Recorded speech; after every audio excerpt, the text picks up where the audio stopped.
what really was it that created that problem? Very honestly, nobody knew what was going on. Because I wasn't quite like that from nursery 1, nursery 2, nursery 3, primary 1, primary 2. I wasn't really top in class either, But never were you at the bottom of it. Was I at the bottom, but this now started happening in primary 3 and nobody knew what was going on.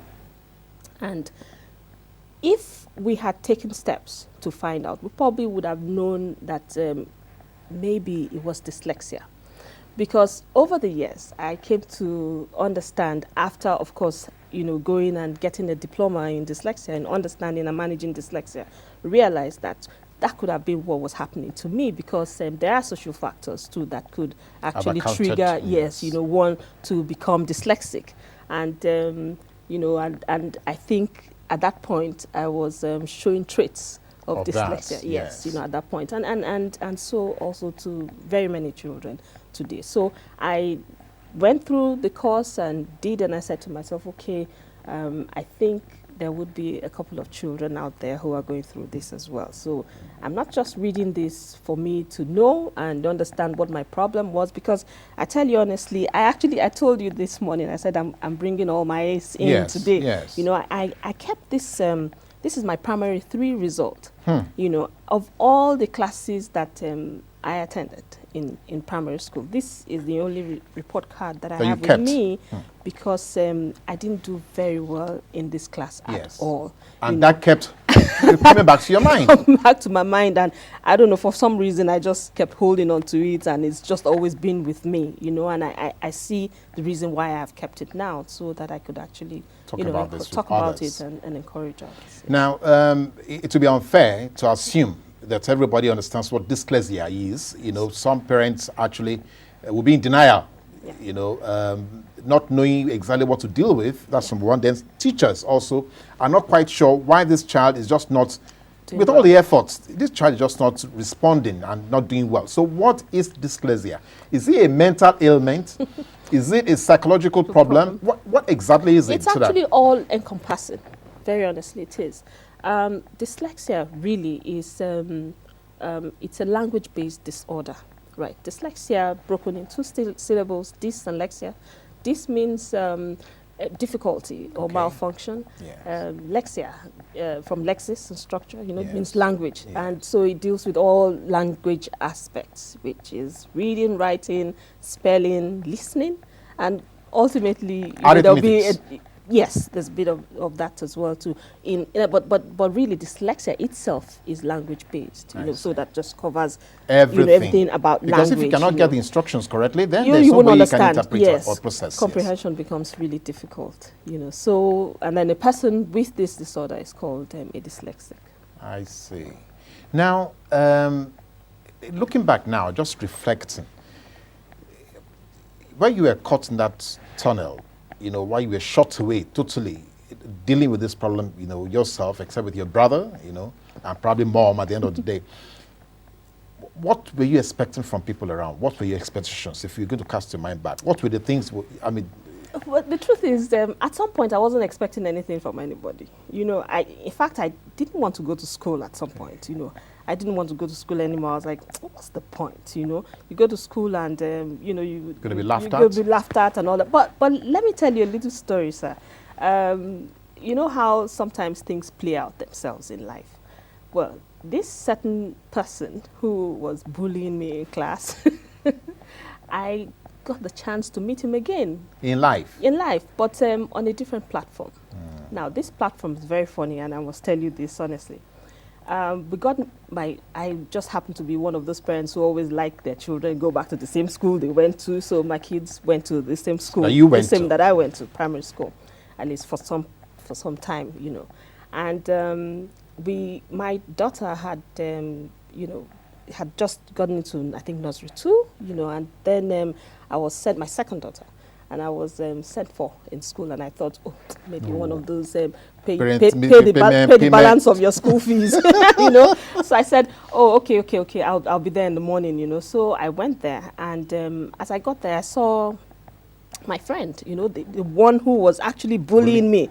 So I saw him, I said, hi, how are you? You know, and we exchanged pleasantries. And I said, oh, I'm here for, he said he was here for the same thing, you know, to see the principal. And I said to myself, oh, we're in the same shoes, school fees matter, you know. So we walked into the office, and then the headmistress says, oh, you guys have met. So I said, well, I've always known him, you know, from childhood. Yeah. We were both in this school. So she said, oh, strangely, because actually your daughter really has been doing a lot of, you know, quarreling. And I said, well, she said she's been bullying. So the roles were now reversed. Oh, yes, she's been bullying. And in fact, he said, the son said he wasn't coming to school, you know, anymore. And so he came he came and reported, and was like, he needs to see the parents. So I just said to them that, ask him what he did to me when I was in school, you know. But that's how life plays out itself, really. So I'm saying again that sometimes, you know,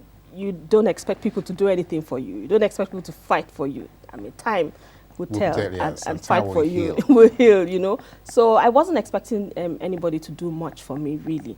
But I was hopeful, you know. I was really hopeful that things would get better. You know, it bothered me so much because I was just wondering, oh, but I wasn't like this before. What's wrong with me? Yes. What's going on, you know? But it then meant that I wasn't concentrating anymore, because they weren't even letting me concentrate, you know. They wouldn't let me do my assignment. They wouldn't let me answer questions, you know. They would, if you say anything, would deal with you after school, you know.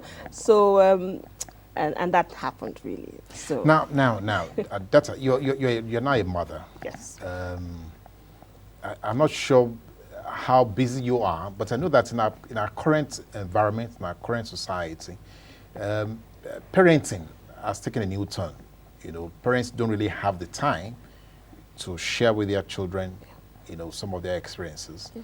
But from this narrative that you just gave to us now, how is it, therefore, that we should balance, you know, parenting in this modern society, well, and what we leave to schools as responsibilities? Well, we cannot leave everything to the teachers, you know, or to the school. We as parents have to do our own bit. But there's just so little that you can do as a parent if you are not educated, you know. So there's really a lot to think about when you are accusing parents of not doing enough. You're asking, does this parent know enough? You know, does this parent have so much to give to this child? So I think the schools also need to understand their parents and their needs, you know, and say, okay, this parent may, with all the affluence, would have all it takes, you know, to challenges, do, you know, and then some parents, you know, really don't have much to give at all. So I think the teachers or the school really should be able to know, you know, the parents as they are, and be able to balance it off for those children. I would say, I would recommend that, really. Now, but maybe what we can do is to transpose it, because schools now would probably end up being the parents. Yes, so maybe if it's the system, if it's an educational thing, if it's the entire system that we're going to overhaul. Yes. So would you advocate for a change in our educational system? Well, not a total hauling, not a total change, but like an add-on. You know, okay, yes, more like an add-on. Yes, adding some value to what we were doing before. What we already have, you know, something, you know, something a little different, just to help parents. Because I tell you honestly, in this day and age, we now have, we don't have it the way we used to when our mothers were always at home, you know, and our fathers had to do the work. Now, half the time, it's the reverse. You know, the fathers are home and the mothers are doing all the work. I know what you're saying. But at the same time, you know, with all due respect to all the fathers in the world, you know, they're doing their own bit too, you know, and I cannot blame them for whatever is happening today, you know, but the women are matching them up, you understand, and even surpassing, really. So I'm actually saying, you know, that the schools should also just just help these children, you know. And if you say you love children, and so that's the first reason why you have started a school, then go all out and just do what you have to do for the sake of the children and bring in normalcy, you know, into their lives. Now, I don't know how you're going to deal with this, but looking at your experience and looking at what, well, for local parlance, we call almajiris, You know, children who are therefore denied an opportunity to grow in life, either because of poverty or because of the challenges they faced when they were going to school, and their parents just felt, look, you're not going to do any better in school, so let me just take you out and put you on the street. So how can the society deal with such? Well, first and foremost, I think people should begin to be friendly with people who have disabilities of different whatever disability, whether it's dyslexia, whether it's autism, whether it's being blind, you know, or being deaf and all of that. We should be just friendly with these challenges, because many times I've heard some schools say, we cannot take this. Sorry, we cannot take these children because we don't have any facility for it, you know, but create it. All you need to do is, it takes a lot more really to educate a blind student, because they don't read our normal books, they read Brailles. So you need to translate all the books, everything to Braille, so that, but if you're going to help a child reach their full potential, then why not?